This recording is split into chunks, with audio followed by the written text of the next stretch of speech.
পুষ্পা এই মুভির নাম যখন মেকাররা অ্যানাউন্স করেছিল তখন ভেবেছিলাম একটা ওম্যান সেন্ট্রিক মুভি হবে, কিন্তু ঝটকাটা তখনই খেলাম যখন মেকাররা এই মুভির প্রোটাগনিস্ট হিসেবে সামনে আনলো আল্লু অর্জুনকে।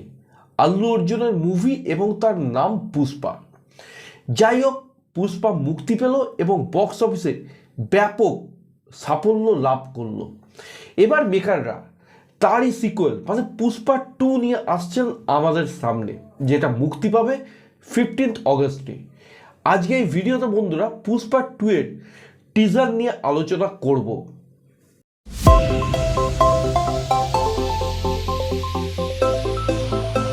বন্ধুরা, আমি Mithun, welcome to our channel Mithun movie জাদু। ভিডিও শুরুতে গুরুজনদের জানাই আমার প্রণাম, ছোটদের জানাই আন্তরিক ভালোবাসা এবং শুভেচ্ছা। কোভিডের পর দক্ষিণ ভারত ইন্ডাস্ট্রিকে যে মুভিটি রীতিমতো নিজের পায়ে দাঁড়াতে হেল্প করেছিল সেই মুভিটির নাম পুষ্পা। তবে শুধু সাউথ ইন্ডাস্ট্রিকেই নয়, রীতিমতো নর্থ বেল্টেও পুষ্পার ম্যাজিকে সিনেমাপ্রেমী দর্শকরা কিন্তু বুঁদ হয়ে গেছিল। মাল্টিপ্লেক্স থেকে শুরু করে সিঙ্গেল স্ক্রিন প্রত্যেকের মুখেই তখন ছিল পুষ্পার নাম। পুষ্পা পুষ্পা পুষ্পা পুষ্পা। ক্যাচি ডায়ালগ, ফ্লাওয়ার নেই ফায়ার হু এবং আল্লু অর্জুনের ম্যানারিজম এই মুভির ইউএসপি। কী ছিল এই মুভির গল্প? দেখো, সত্যি কথা যদি বলি, এই মুভির গল্প কিন্তু একেবারেই ছিটকে দেওয়ার মতো কিছু ছিল না। 70, 80 এবং 90-এর দশকে বলিউডের তরফ থেকে এই ধরনের গল্প আমরা প্রচুর দেখেছি। অমিতাভ বচ্চনের দিওয়ার মুভিটার কথাই এখানে ধরা যাক। মুভিতে কী ছিল? অমিতাভ বচ্চন একজন সাধারণ ডকে কর্মরত একটা কর্মী, যে কিভাবে গ্যাংস্টার হয়ে উঠল সেটাই কিন্তু দিওয়ার মুভিটি আমাদেরকে দেখায়।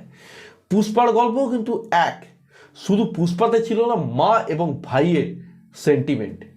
পুষ্পা এখানে গ্যাংস্টার হয়েছে টাকার জন্যে, ক্ষমতার জন্যে, যেখানে দিওয়ার অমিতাভ বচ্চনকে গ্যাংস্টার করেছে প্রতিশোধের আগুনে, প্রতিশোধের খিদে মেটাবার জন্যে।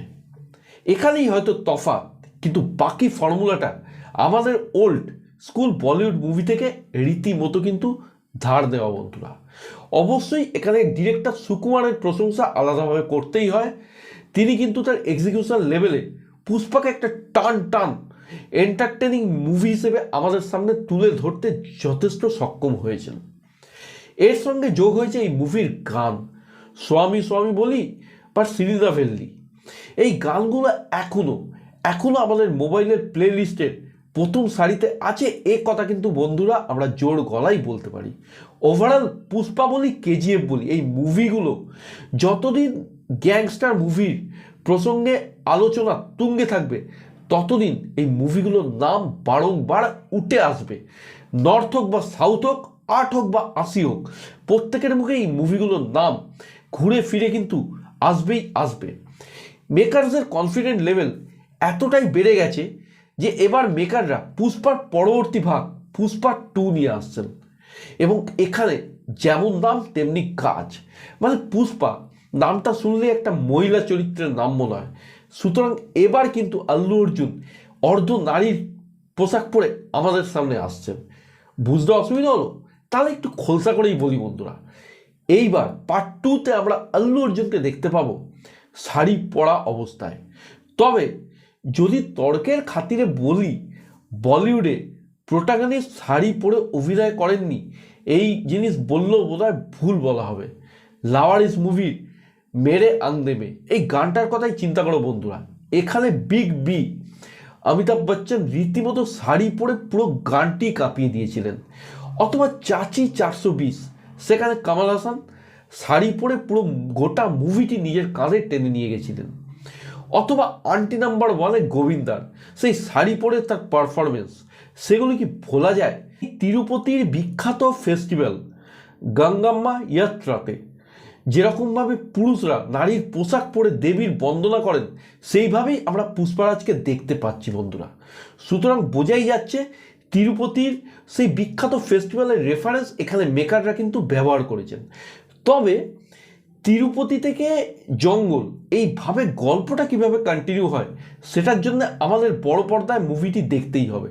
তবে পুষ্পার আরেকটা ইন্টারেস্টিং ক্যারেক্টার হচ্ছেন ফারাদ ফাজিল, যাকে পুষ্পাতে এমনভাবে দেখানো হয়েছিল যেটা দেখে আমরা কিন্তু ধরেই নিয়েছিলাম পুষ্পা পার্ট 2 বা পুষ্পার সেকেন্ড পার্ট আসবে, যেখানে ফারাদ ফাজিল এবং পুষ্পা রাজের একটা জবরদস্ত বড়সড় টক্কর দেখব, যেটা পার্ট 1-এর থেকেও অনেক অংশে কিন্তু ব্যাপক হবে।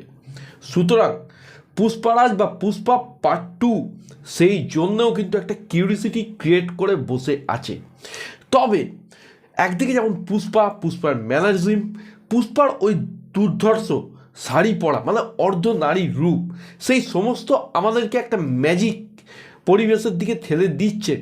অপরদিকে ডিএসপির দুর্ধর্ষ বিজিএমও কিন্তু আমাদেরকে ততটাই বুথ করে রাখতে সক্ষম হচ্ছে এই টিজারটিতে। এক কথায় যদি বলি, পুষ্পারাজের ম্যাজিক কিন্তু এইবারে 15ই আগস্টে রীতিমতো সিংঘামকে টক্কর দেবে। সিংঘামের সামনে কিন্তু রীতিমতো বড় চ্যালেঞ্জ নিয়ে আসছে। এক কথায় যদি বলি, নর্থ ভার্সেস সাউথ আবার কিন্তু বড়সড় ধাক্কা আমরা বড় পর্দায় দেখতে পাবো। এবং নর্থ বেল্টে পুষ্পা 2-এর সঙ্গে সিংঘামের যতই টক্করটা জমে উঠুক না কেন, সাউথ বেল্টে কিন্তু সিংঘাম 3 পুষ্পা রাজের সামনে ধোপেও টিকবে না। এ কথা বন্ধুরা আমি জোর গলায় এখনই বলতে পারি। সুতরাং পুষ্পারাজের ম্যাজিক হোক বা সিংঘামের গর্জন হোক, বক্স অফিসে যেন দুটো মুভি তোলপাড় করে দেয় এই কামনাই করছি। তার সাথে পার্ট 1-এর মিউজিককে এই মুভি মিউজিক্যালি আরও অনেকটা বেশি ছাপিয়ে যাক, এ কথাও আমি কিন্তু জোর গলায় এখনই বলছি। কারণ এই মুভিটির ওপর আমার কিন্তু পুরো দস্তুর ভরসা আছে ডিরেক্টর সুকুমারের ওপর। তোমাদের কি এক্সপেকটেশন পুষ্পা 2-এর টিজারটা নিয়ে, যেটা ডিউরেশন 1 মিনিট হলেও যার ইম্প্যাক্টটা কিন্তু মোটেও 1 মিনিটের নয়? আমায় কমেন্ট করে জানাও।